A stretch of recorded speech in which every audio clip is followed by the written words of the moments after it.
In the previous video, I mentioned that we were going to do some detailing for the footing, but due to the lack of time, we are going to not do that. I think we've covered how to do connections a little bit. We've even done a custom connection.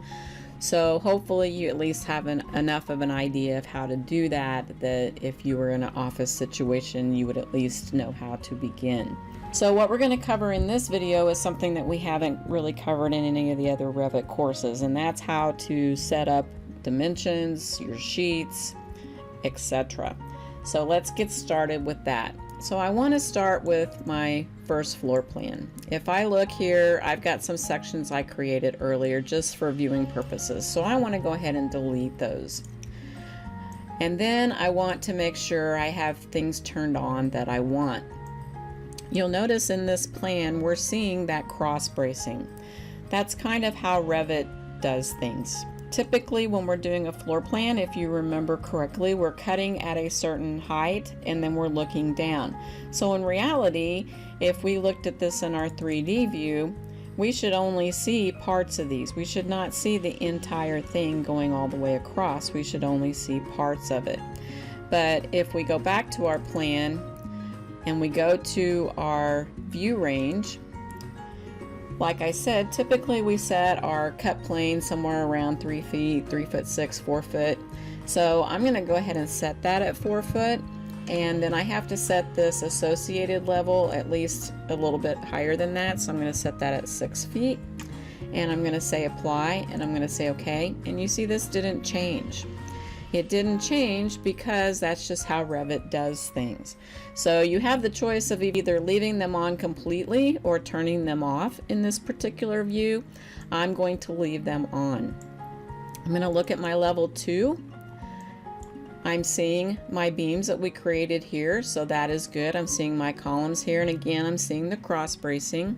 If I go to level 3, I'm not seeing my beam systems. That's because of the cutting plane again in this particular view range.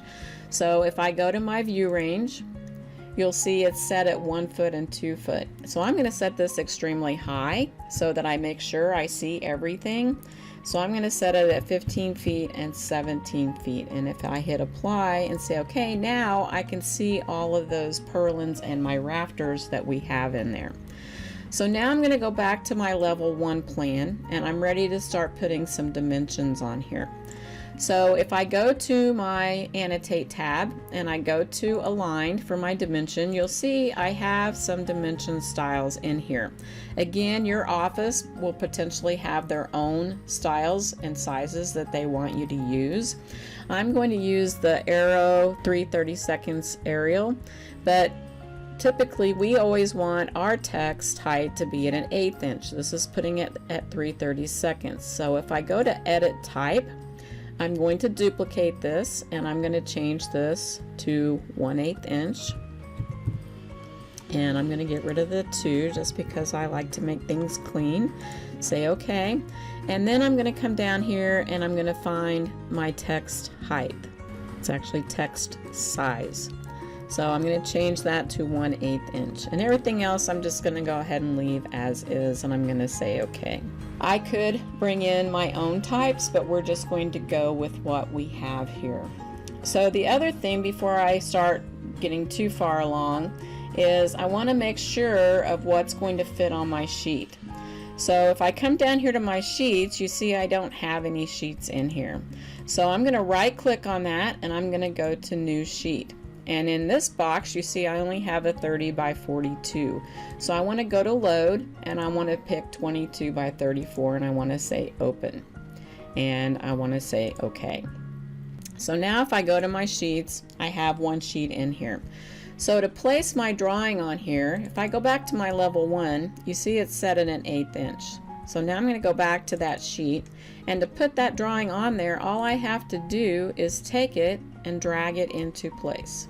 And I'm just going to kind of set it here on the sheet for now, and that fits really good. If I went to a 1/4 inch, it would be too big for this sheet. So I'm for now just going to leave that on that sheet. I'm going to go back to my level 1 and I'm going to start dimensioning. Now when I dimension this, I want to dimension it consistently from sheet to sheet. To do this, I'm going to go to my aligned, and if I dimension this plan across the bottom, I want to dimension all of them across the bottom and the top. Now myself, I like to dimension each grid all the way around.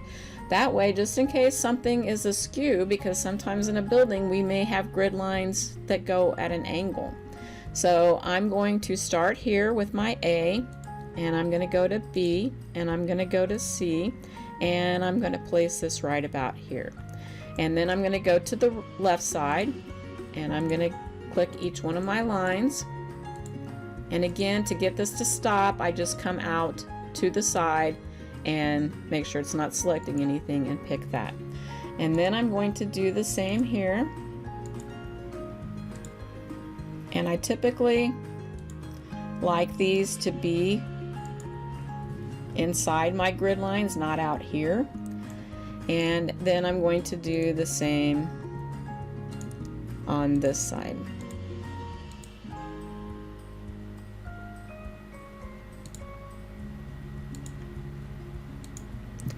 And again, this helps me know that my grid lines are straight because I have the same numbers on both sides. The next thing I want to do is I want to dimension these footings. So I'm going to do these because I have 3 down here. So I'm going to start here, and I'm going to go footing to footing to footing to footing to footing. And I'm going to go ahead and pull that out. Now you see it overlaps my other dimensions. So all I have to do is take these and pull these out a little bit. If I need to, I can actually pull my grid lines out a little bit more too. And then I could stretch that back down, and that looks pretty good.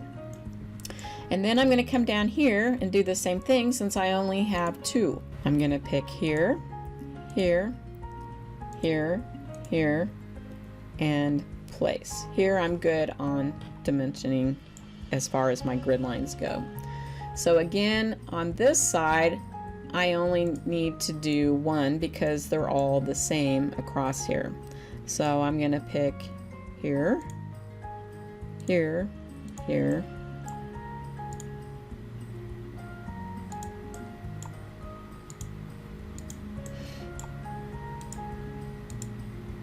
and I'm going to place these right about here. And I'm pretty good on that, but I think again I want to just stretch these out a little bit more and then move those back. So you can see how easy dimensioning is in Revit compared to AutoCAD. So now I have that set. Now I'm going to go to level 2, and I'm going to do the same thing. I'm going to start dimensioning from here to here to here, and I'm going to place those, and then I'm going to do these dimensions and place those. And I'm going to do the same here. Again, in architecture and structural, we typically over dimension compared to mechanical drafting. And then we're going to do center to center on these because that is a critical part of this.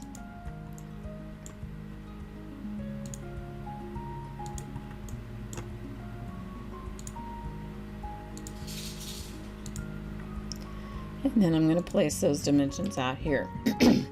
Now these look pretty good. My 3 and my 0 down here are overlapping, so I would probably want to grab this node here and just kind of slide these out of here just to make it a little bit easier to read. Now it's pretty easy to read. I don't need to do that again over here, but I could, just in case again that these are askew and not at a straight line, because that makes a really big difference in my design. And again, I would grab these and pull them out, and I try to keep them in line with where they were, just pulled out to the side. Okay, so now we have this dimensioned. Now one thing I forgot to dimension on the other one, which I always think is critical, is we need an overall in both directions. So we're going to do one here, and I'm going to go back to the first plan and do that. You'll notice that it breaks the grid line, which is really nice because it did not do that in AutoCAD. So again, I need to go ahead and pull these grid lines out a little bit and then slide these back and slide that one back. So I'm going to go back to my level 1 and add those 2 dimensions on there. And I think, and it's good to always do it on the same side so it's consistent.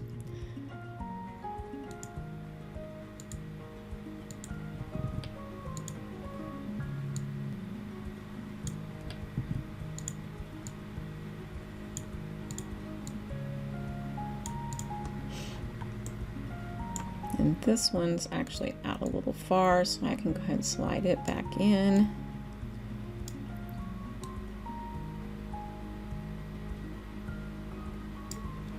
And then again, I can do my overall here.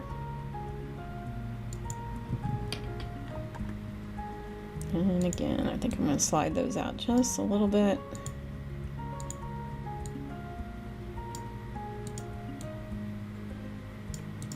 There, so that reads nicely.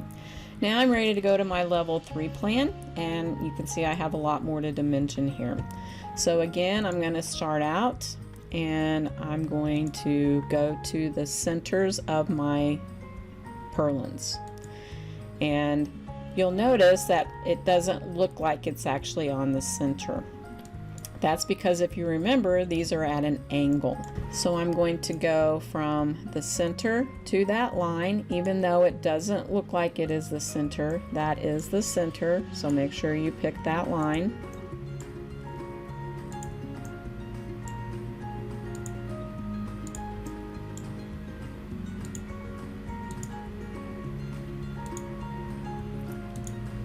And then I'm going to place that down here. Now you see I have a couple dimensions that are hard to read because they're overlapping. So again, if I grab that node and just stretch it out to the side,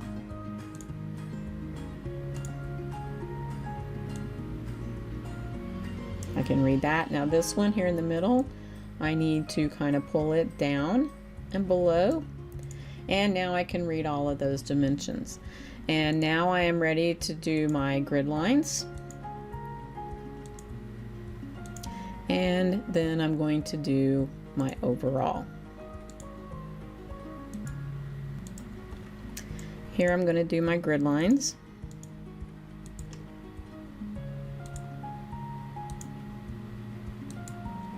And then I'm going to do my overall.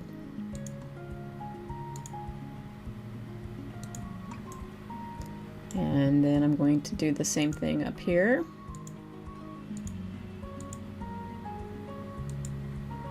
And my overall.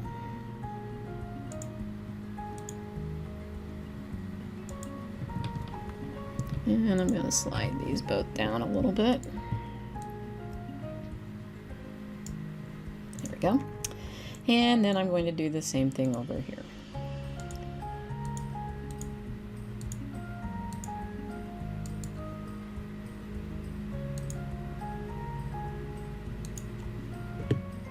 And then my overall.